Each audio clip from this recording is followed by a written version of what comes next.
Oh, acronym for no, something? it's not an acronym. It just started off, so 50 years ago, under President Johnson, the war on poverty, they saw a need for low-income and first-generation students for as an extra resource. And I think it started off as 3 programs, hence the word TRiO, but now it's like 7 or 8. So it's not an acronym, it just used to be 3 programs 50 years ago. Okay. Okay, so what if I'm not accepted into the program? What options do I have? Can I apply again? If you don't meet a requirement, so let's say your GPA is a little too high, what I tell you is, life happens. I'm not saying to drop your GPA, right? But that could happen, and then so if that does happen, if your GPA drops just unexpectedly, then that warrants you to apply. But once you've had the interview and you're not accepted, the advisor will recommend other resources that is best for you in order for you to become successful. And so some of it is where we refer to DMSS. So how did TRiO-McNair Program contribute to Portland State's diversity?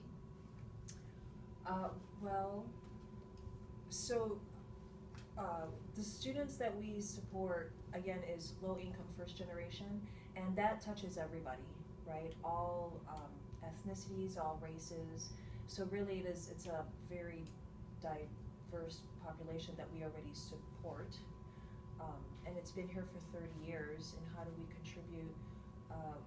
By the program director writing the most stellar grant proposal possible to the Department of Education, making sure that they keep funding us every 5 years, to make sure that we are able to support students who are low income and first generation, and making sure that they get their bachelor's degree. And so that's been going on for 30 years, because TRiO has been at Portland State for 30 years. Okay, and then from your personal perspective, how has the TRiO program expanded with its benefits throughout the time you've been working here? Well, we support more students now, so that's a good thing. With the amount of resources that we have, we somehow manage our time as best as possible in order for us to support more students. Each year, when I see the graduation rates, it increases every year, so of course that we're doing something right.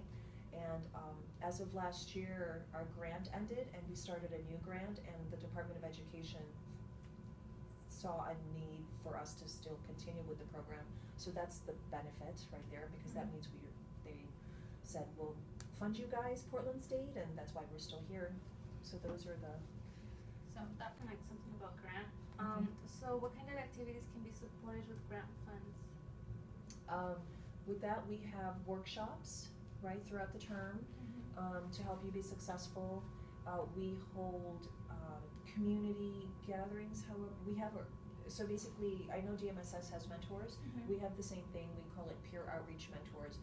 They're kind of like our host to be sure that our students feel welcomed and get to know each other, and host a myriad of activities in order to be sure that we all come together. And so a lot of the funding goes to that, right, to the food. And the computer lab, it costs money to get new computers. What else? Tutoring, if you require some tutoring, we have to pay the tutors for that. And and remission, we have a small remission scholarship, so that also helps as well. Okay. And so from the history here with TRiO, what do you think has been the biggest factor students have chosen this particularly? So from you being here, like, what's the main factor of signing up for this? Or that you've seen the reason is? Well, I am also a first generation student, so I didn't have TRiO when I went to college. And I just think this program helps you navigate more efficiently and effectively, right? Because you didn't have a parent or guardian that graduated. They can't really give you the tools, the proper tools and the proper guidance for you to make sound decisions. And so this is kind of where we come in to make sure that you're picking your right classes, right? You're not wasting time on anything, because college costs money, right? And also getting the proper scholarships and work study, So, and in addition to that, time management, right?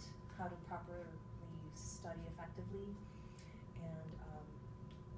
and also to meet other students as well, right? Especially if you're not living on campus. I mean, you know, it's kind of tough. Yeah. You come to school and then you go straight home, and then, you know, how do you, so hopefully we provide a second home for you as well, right, to meet other students.